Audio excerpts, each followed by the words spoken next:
With sugar and spice and a roll of the dice, you're listening to The Dice Girls.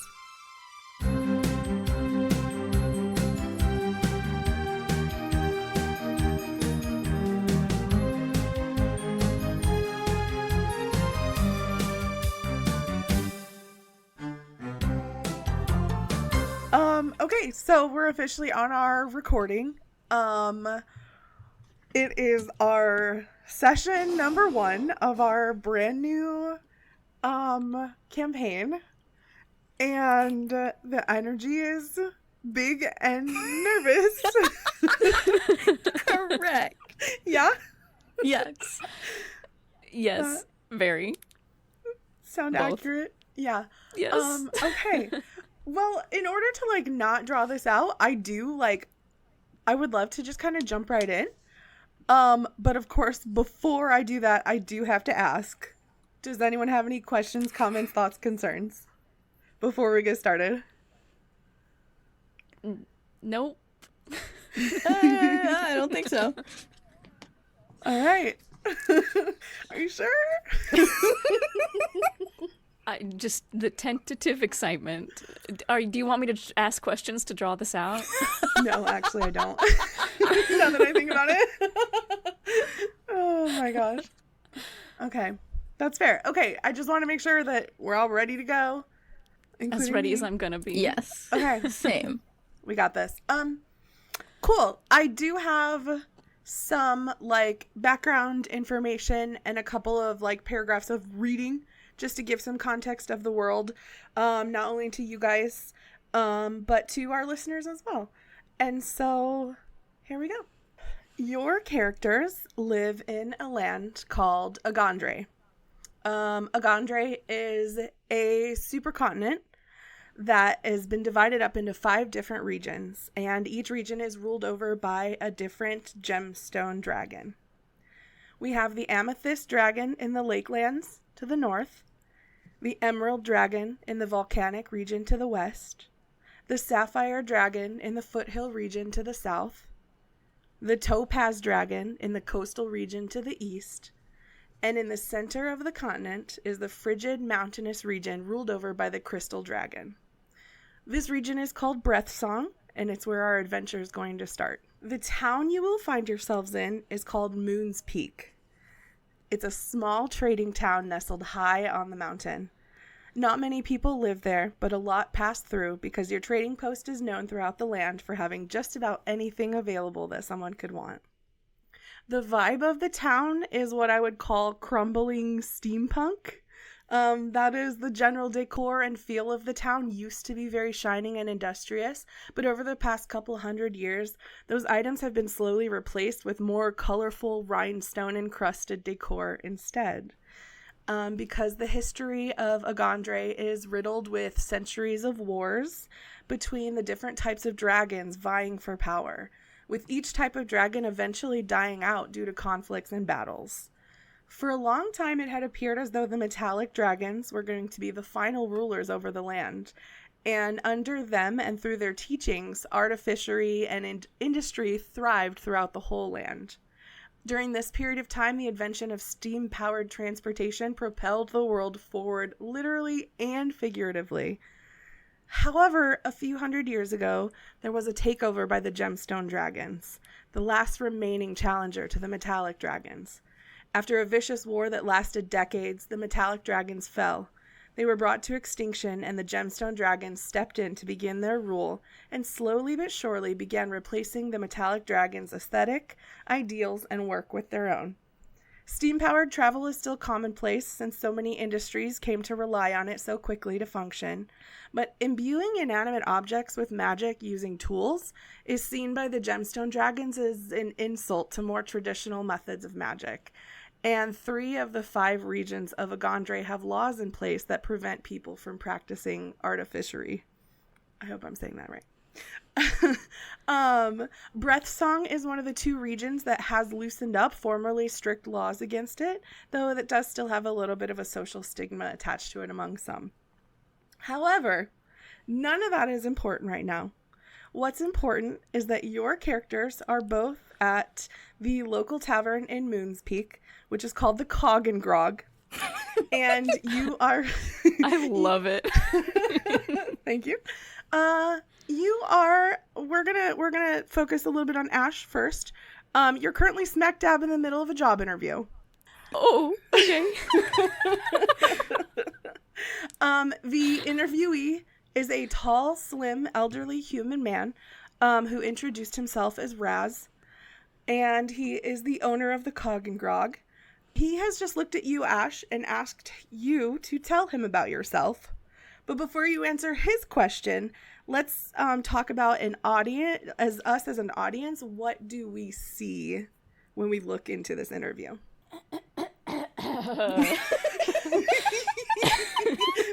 No pressure. A job interview for the opening. Okay, so You're welcome. it's okay. I'm gonna ask you the names of so many NPCs now. I deserve that. Okay. In this job interview, what are we seeing? Yeah, but yeah, before we hop into the actual role play of it, tell us, the audience, what does your character look like? Who are we looking at when we peek in?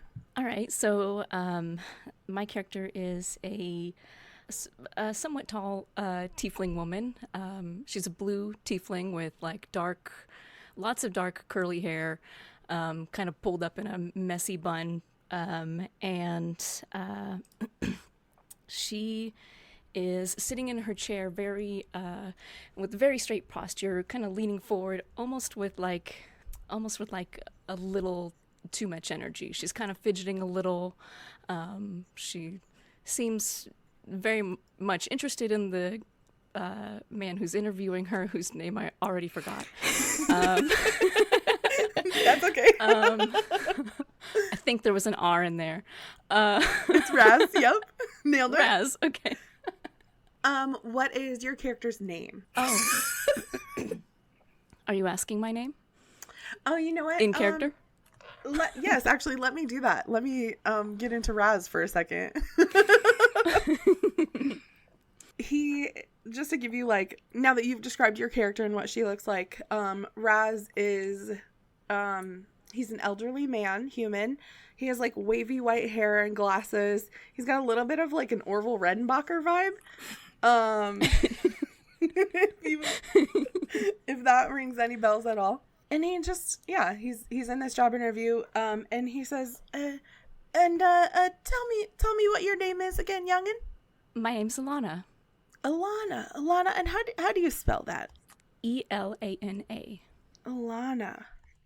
Wonderful. Oh, Alana, what position are you applying for, and what makes you want to work here? Well, any of the positions that you have available, I'd be willing to work. If you have any kind of like busser or janitor, I can help clean up. That's usually where I think I shine the best.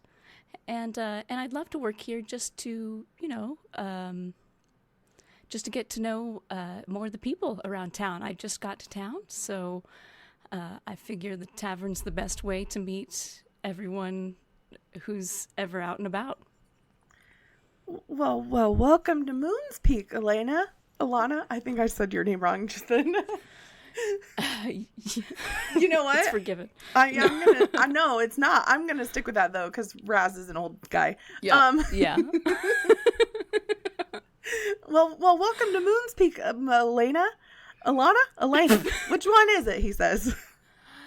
It's Ilana. I'm gonna try real hard to remember that. He says. Please do. You gotta forgive me. I'm gonna try so hard. I'm a little bit of a geezer, so hopefully you can be patient with me. Oh, that's all right. Well, thank you. I think I just have one more question. Alana, where do you see yourself in a year?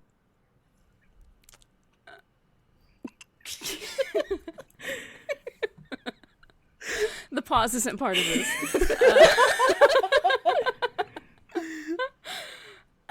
Where do I see myself in a year? Yeah. Well, with any luck, I'll be right here working for you, sir. Do I have the job? I would like you to roll me, choose between persuasion or performance. I'll let you pick. I am going to choose. Both are bad. Persuasion, I guess. Okay. You got this. I thought I had persuasion, but I have perception bonus. So much for that. It's a 19. First dice roll of the campaign. That's incredible. Hire me. Raz looks really impressed when you say that in a year you picture yourself still working here at the Cog and Grog with him. And he kind of raises his eyebrows a little bit and he gets a grin on his face and he says, "Well, Alana, I'm happy to offer you a job here at the Cog and Grog." He would know the name of his own business, I promise. I'm happy to offer you a position here, and I'm thinking about my budget and what I think you're bringing to the table. I'm willing to offer you 4 gold pieces a day. Does that sound fair? Does that sound fair? That's a great question. Yes, your character would know that 4 gold pieces a day is considered a one step above a comfortable living wage. And so it's even... Yeah, so 4 gold pieces a day is really good. Oh, wow. Okay, so okay. You got a good roll. What? Did I roll for my wages, too? Maybe. Oh, I can't wait for Alexa to go. Yikes. Now I regret all my mirthful laughter.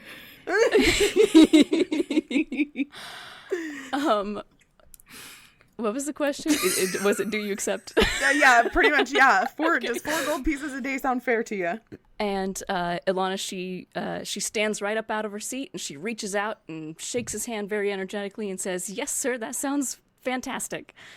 Thank you very much." And she's shaking his hand just rigorously. She reaches her other hand in and joins it in too. She's just going for it. Raz is a little frail old guy, and so his whole body is shaking a little bit. But he likes your enthusiasm. I can't words. He likes your enthusiasm. And he says, well, great, Alana, then you're hired. I will see you here in 3 days' time for your first day. 3 days? Yes. I need some time to... I need to file my paperwork, and I need to make sure that you're on the payroll and get everything in order. So be it. Well, thank you very much, sir. All right. And I think we're going to cut away from this scene, and we're going to hop over to Alexa now. Alexa, you find yourself in a very similar position that Alana just found herself in. You are sitting in the Cog and Grog in an office-type room with this slim, elderly man, Raz. He's introduced himself. And who do we see when we peek in on your job interview? You see Kaida. She is a human sorcerer.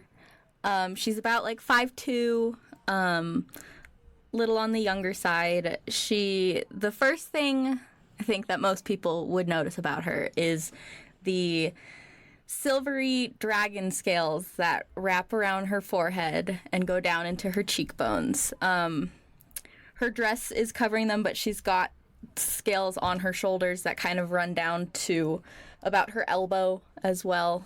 And she's got stark white hair, and her eyes they're silver, but they just seem a little brighter, a little more, the silver is a little more intense than you would consider to be natural, but it's not they're not like lamp lights glowing in the dark, you know. Headlights. Yeah, the LED headlights that everybody hates. You try to walk past her. You're both going different ways. You try to walk past each other, and she blinds you. Yeah. Put on some sunglasses. Yeah, not quite that intense. Right. Perfect. All right.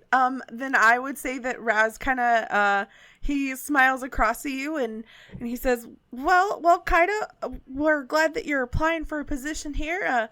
What position are you applying for it, and what makes you want to work here at the good old Cog and Grog?" Well, you know, I think I would make an excellent server. I'm quick on my feet. I'm good at, you know, remembering, you know, lists, and I'm good at talking to people and, you know, running back and forth, you know, from the bar, bringing people their food. I think that's something that I would be very well suited for, and I enjoy a fast-paced environment. All right. Nailed it. Wonderful. One more quick question for you, Kaida. What would you say is your biggest strength? I think my biggest strength would be my ability to connect to people, even if it's, you know, just for a brief moment, you know, just a short interaction of, you know, handing someone their plate of food. I still find it very enjoyable to just have those brief moments of connections with people. Well, that's wonderful. Will you please roll either a performance or persuasion? Okay. They're both the same, so we'll go persuasion. That is a 9. Okay, a 9. All right. I got so nervous for your dice roll. I was excited.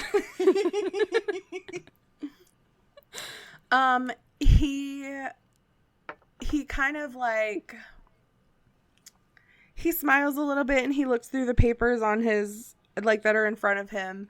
And he says, Well, Kaida, I gotta be honest with you, the server pay is a little less, but it's still not bad. We are prepared and able to offer you 2 gold pieces a day. Which out of table you would know is still, it's not considered like a bad living, but it's like a step, it's like modest. It's like a step below comfortable. So yes, he offers you 2 gold pieces a day and says, what do you think? Would you like to become part of the Cog and Grog team?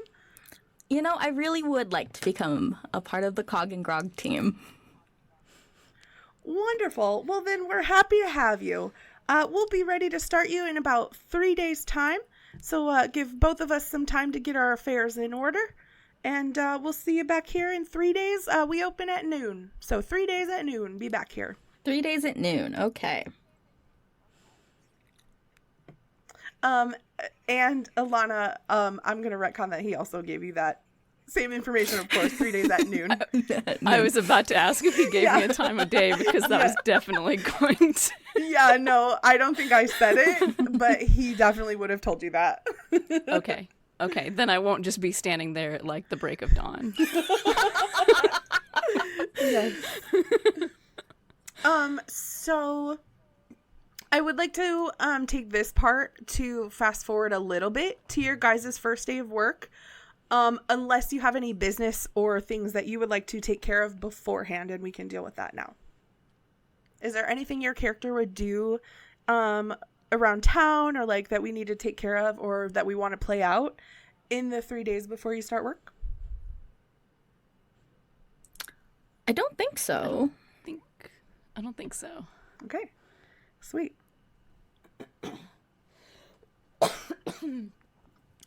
Nothing that isn't going to happen during this first day of work. That's fair. Totally fair. So I would like you to tell me about how and when you arrived for your first day at work. Knowing the place opens at noon, Are you on time? Are you running late? Are you early? Are you feeling nervous? Let's talk about the two of you and when and how you are arriving for your first day at work here.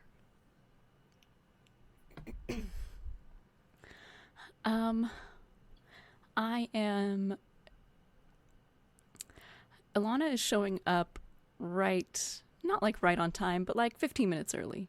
10-15 minutes early. Just if you're not 15 minutes early, you're late or whatever. She's right there. Nice. How's she feeling? Well, she is feeling pretty neutral, probably. She do you want me to like describe her like showing up? Yeah, we can. Yes. Before we do, I do want to hear from Alexa and see where Kaida is in case you guys are showing up at the same time. Okay. I think we are showing up at the same time because I think Kaida would also be. Because, like, on a normal day, she might be, like, 5 minutes early. But because it's her first day, I think she'd want to just, double, triple check that she's there on time. So I think she would also be, like, 15 minutes early. That makes sense. Okay, so then this scene that we're setting up is the two of you kind of arriving at the Cog and Grog at the same time. It's a simple building. It's not run down, nothing fancy, not run down though. It's a tall building. It's made of oak wood. It's got shiny brass fixtures. There's a handwritten sign in the window that says Coldest Brew and Breath Song. And then below that, it looks like someone added the only brew in breath song a really long time ago. And nobody bothered ever to scratch it out. And the two of you are meeting up. You're kind of both approaching and arriving at the same time. Okay, great. So Ilana walks up from around the back of the building. That's where she comes from. She is, as she walks around to the front of the building, she's kind of dusting herself off and, trying to make her straighten out her clothing a little bit, try and look a little more presentable.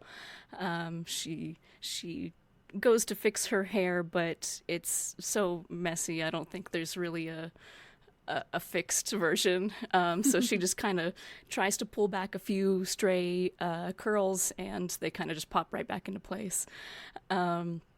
She's kind of dusting some dirt and debris off of herself as she walks around and approaches the front of the building, and she kind of straightens out her top a little bit and dusts off she's got like a bunch of layers to her skirts. Mm-hmm. So I didn't describe her that much, but she's got those like classic tiefling eyes that are like the black with red irises. I was going to say pupils, red irises. And her outfit, she's kind of a little plain on the top, just something kind of a little vest, a little shirt, and then like she's very bottom heavy silhouette where she's got all these skirts layered up and some belts with all kinds of knickknacks hanging off of them, She kind of was like tucking, something under one of the layers of her skirt somewhere, like into a pocket or something, and just kind of straightens up and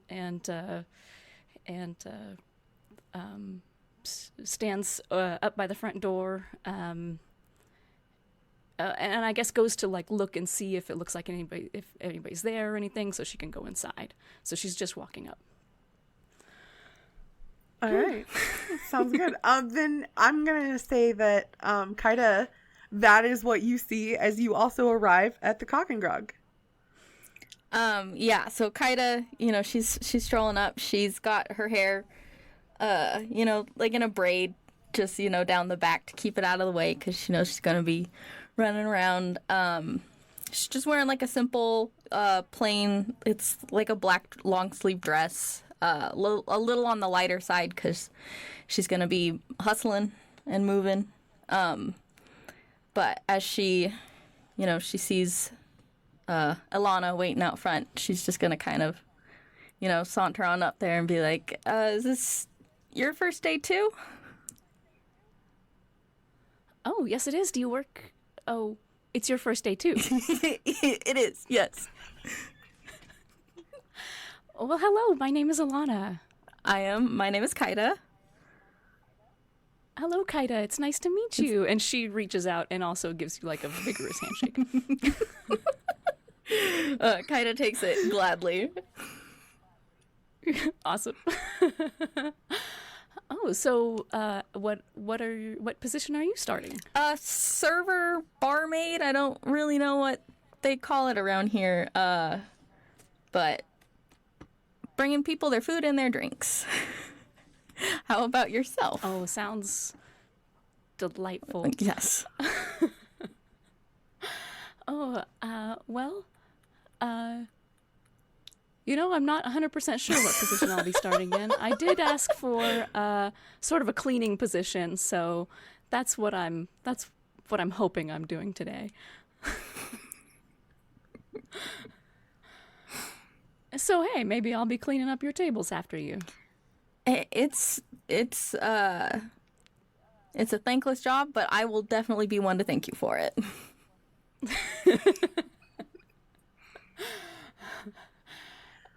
It may be thankless, but it's right up my alley. It's, I don't know if I'll be... And she looks around a little bit to make sure that Raz hasn't shown up. She says, I don't know if I'll be around that long anyways. Yeah, this is kind of just hopefully a temporary situation for me as well. But coin is coin. Yes, exactly. Coin is coin. I am going to say that about that time, the front door of the Cog and Grog kind of like comes open and Raz peeks his head out. And he quickly, he pulls this little pocket watch, made of exposed gears, out of his pocket. He glances at it real quick, tucks it back in, and then he says, good. I see the two of you have already met. Welcome to the Cog and Grog for your first day of work. Before we get started, do we have any questions today?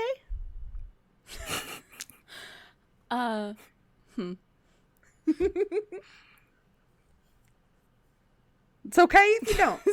That just means you're ready to learn. No questions. Yep, my mind is open and ready to absorb. Wonderful. All right. Well, I'm glad the two of you have already met. It does save us a little bit of time. Before we get you to your individual jobs today, I do have something I need the two of you to take on together if you're willing. There's it's kind of embarrassing, but there's a swarm of rats in the basement. And it just keeps getting bigger. And I've tried to get rid of it. I just don't have time to deal with them. And so I was wondering if y'all would be willing to help an old man out. I can't quite chase those little buggers like I used to, and was wondering if you could help me get rid of the rats in the basement. Well, sure. Yeah, we can give it a shot. How many rats are we talking about? Oh, they're kind of hard to count. Just a whole swarm of them, I'd say. Swarm. You keep using that word. 100?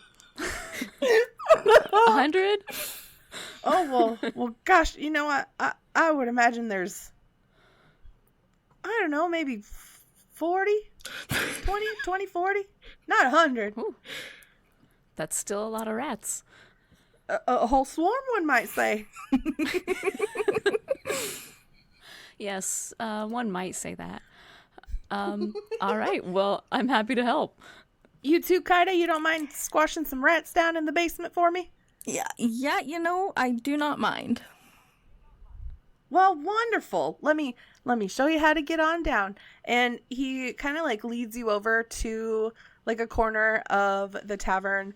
And there is just a ladder down into kind of a dimly lit basement area. And sure enough, as he lifts up a trapdoor to expose the ladder, you can kind of hear some squeaking noises and some scuttling noises coming down from down there. Is Okay. there light down there, or is it like pitch black? It is pretty dimly lit down there. Okay. There's some kind of source of light you see down there, but it's not bright by any means. Okay. Because I do not have dark vision. Surprise, surprise. Oh, I do. Oh, too good. So, do you have any tools or anything we can use? Rat spray? Unfortunately, we're fresh out of rat spray, and the merchant hasn't been through in a couple months. So unfortunately, we're just fresh out of rat spray. I can give you this, and he hands you guys just a torch, and he says, it's kind of dark down there, so just in case you need help seeing the rats better, and I think I'm sure whatever tools you have on you, whatever adventure and gear you might have will be adequate for the job. I'm sure we can come up with something. I have faith in you. All right. I don't know if I'm holding the torch. I'm now holding the torch. I'm just gonna say I'm holding the torch. Yep. And I'm just gonna hand it to Kaida. Thank you. I said I was holding it so I could hand it to her. I will hold this. I don't really need it. I figured. And I can't tell if you do. I do. Ah, okay. So you are a human. I am a human, yes. Oh, you have these bright, beautiful eyes. I wasn't sure if there was something else going on. There's a little something else going on, but I think I'm still mostly human. Mostly. Okay. Well then, let's just get started. And she just bounces her way. No, bouncing isn't the right word I'm thinking of, but she very enthusiastically kind of makes her way into the basement. And Perfect. Kaida follows as delicately as she can while holding a torch in one hand. As the two of you descend this ladder into the basement, it is pretty much as you would expect a tavern basement to look like. It's a little damp feeling. It's chilly. There's maybe a little bit of dampness on the floor. It's kind of like it's just a earthen floor. And sure enough, when you both get down the ladder, by the time you're down at the bottom of it, you can hear lots and lots of squeaking and the scuttling noises of rats in the basement. What do? What do? Are there any windows or any other exits? You roll me a perception check. Ooh. That is a 6. Ouch. No, you don't see any windows or you don't see any windows. Okay. What kind of stuff is down here? What is he storing in here? That's a great question. It's mostly like barrels of what you assume to either be emptied barrels of like mead and cider, or possibly like barrels that are full that are stored for future use. There's just some general cleaning supplies down here. Like there's another wooden ladder in one of the corners. There's some like rags and mops and cleaning supplies. You would also see probably some extra like glassware, maybe a couple shelves with like some mugs. I guess I don't know about glassware. I don't know if glassware, I'm not going to get too caught up thinking about it. Whatever they're made of, there's mugs. So yeah, just like the general things that you would expect to be in a tavern basement. I would say that nothing like stands out to you as like, whoa, this is weird.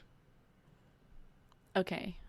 All right. And then as we kind of make our way down the stairs, are we seeing any rats yet?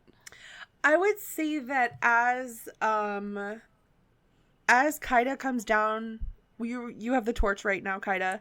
Yeah. I would say, yeah, the rats are throwing shadows. Like, as the torchlight kind of enters the basement, you definitely can see the rats' shadows as they're, like, scurrying around down here. Okay, so as I walk down the stairs, I kind of walk out onto the floor. Are they kind of running around my feet, or are they, like, kind of hiding near the shelves and stuff? You do actually feel at least one, like, something kind of, like, skitter across your foot as you step down into the basement.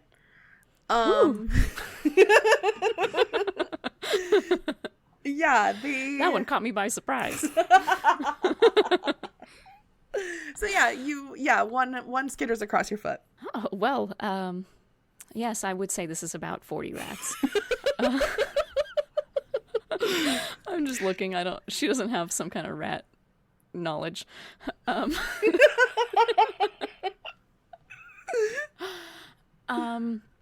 she kind of stands in the middle of the room and looks around and looks up at Kaida and says, "You got any ideas?"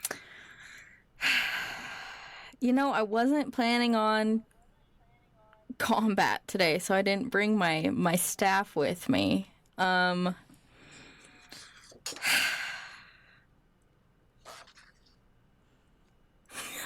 mean, are we planning on killing the rats, or do we want to 40 rats is a lot to try to trap, you know? Without, like, a very finely woven net. And even then, they could probably chew through it. Yeah, I'm not thinking about trying to kill them. I'm thinking about, like, trying to usher them out the door. Like, that's why I was asking about windows and stuff. Like, where can we run them out? So this is out of character. So where can we run them out?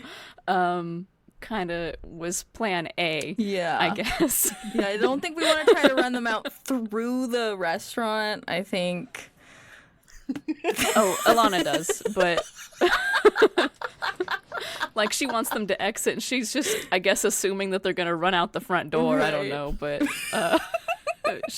Her job is to get them out of the basement, and so that's what she's doing. To the very letter of the instructions. They're out of the basement. I mean, she wouldn't be, like, confused if he was mad that they were running around the tavern, but she's not thinking about that yet. Fair. I guess. Totally fair. Well, I mean, I've got... We would have to do it one by one, but I have a spell that could, like, kind of slow them down a little bit, but it also just runs the risk of killing them, because I don't know how much damage a single rat can take. I don't think it's very much. So I don't think that spell would... just slow them down. I think more often than not, it would wind up killing the rats. And if there's 40 of them, doing it one at a time it would take a while. I think I just got an idea. Okay. Well, yeah, one rat at a time. I don't know if that's going to do it.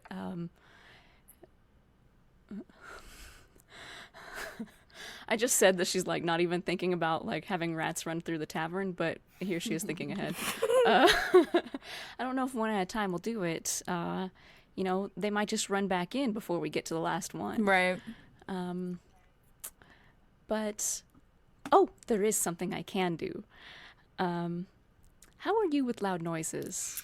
Maybe, do you want to, maybe if you want to go back up?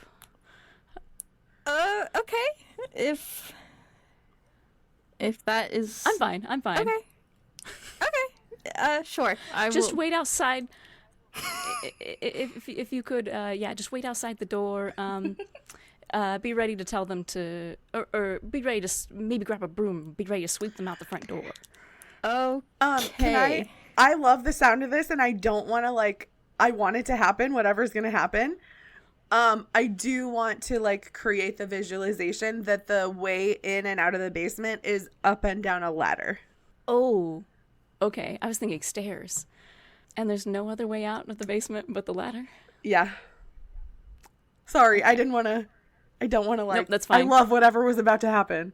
No, now I'm just wondering if I think that, like, if Alana thinks that rats can climb ladders. If rats are motivated enough, will they climb a ladder? In this essay, I will. Here are my 3 points on how and why rats would climb ladders. My science experiment. And okay, so as she's telling you to kind of watch the door, she looks and she realizes, and she looks over at you. Do you think the rats can climb ladders? And she asks it kind of rhetorically. She doesn't really wait for an answer. She just says, "You know what? Let's just try it. Let's just try it." Okay, I'm gonna go stand in the far corner on the opposite side of the ladder. And you might want to cover your ears. And I'm gonna try to scare them all out the door. So, hopefully, rats climb ladders. 40 rats can all climb ladders. And as she says that, she's kind of like, sort of tapping at her face, like, But she wants to go through with this anyways for science. So, so she goes and stands in the corner and says, all right, get ready, cover your ears. Okay, ears are covered. And I am going to cast Thaumaturgy. Ooh, okay. Love it. With Thaumaturgy, you get a bunch of different options that you can potentially do. So, I am going to, when I cast Thaumaturgy, the magic that Alana has is kind of like light blue and white. So you kind of see her hands have a little bit of that shimmer of magic. And then she holds her hands up to on either side of her jaw, on her neck. and then she stops and she puts her hands down real quick and she says, "Wait, Kaida, what do you think that rats are scared of?" Cats? Cats, yes, cats. Cats. Of course. Okay, cover your ears. Okay. And then she goes back to casting, and she goes back to putting her hands up on her neck under her jaw. And for this instance of thaumaturgy, your voice booms up to 3 times as loud as normal for 1 minute. So,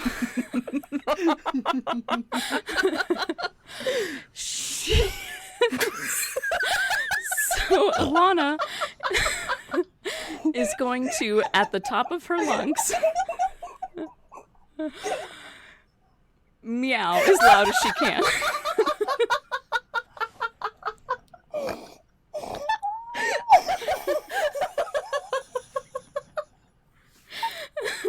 And not just a meow. Actually, yeah, just a meow. She's got a whole minute. So actually, she's not just gonna meow, she's gonna meow a lot. She's gonna sort of do some cat yowling. Do you want me to Yes. do you want me to further paint the picture? Yeah. Okay. We very much do. I'm already kind of topping out my mic a little, I see, so I'm gonna lean back for this. Also, everyone in my house is sleeping, so I hope they keep sleeping.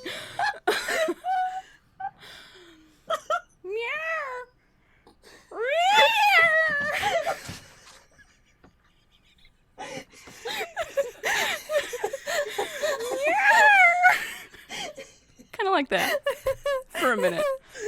Beautiful. Assuming it's still effective. Assuming it's still effective about 30 seconds in, a minute, a full minute. Oh, my stomach. I just would love to like also see this scene from a bar patron.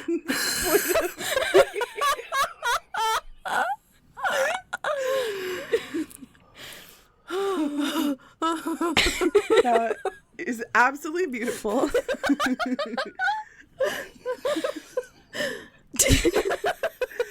Oh my goodness. I would like you to roll me an intimidation check, please. Excellent. To see how effective your meowing is. Another 19.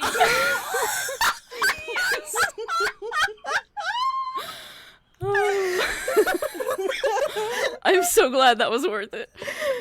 That is amazing. Okay.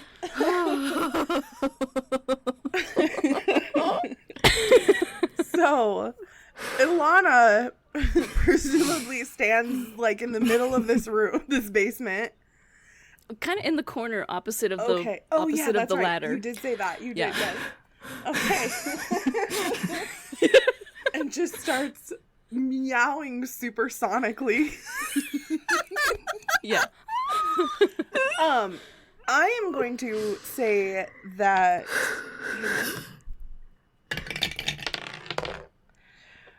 with your excellent intimidation check, I'm gonna you definitely immediately hear like the squeakings of the rats get like louder and frantic, and you hear so much scurrying. Alana, you definitely feel more scurries across your feet. And about half of the rats, they kind of disappear into, now that the torch is down here and they're all scurrying, Alana, you're able to see them, about half of them disappear into like a small hole in the wall that is like kind of in one of the corners. It's just like a little mouse hole in the wall. The other half of the rats that are remaining are quite frightened, and frightened rats tend to bite and attack. So I would like us to all roll for initiative, please.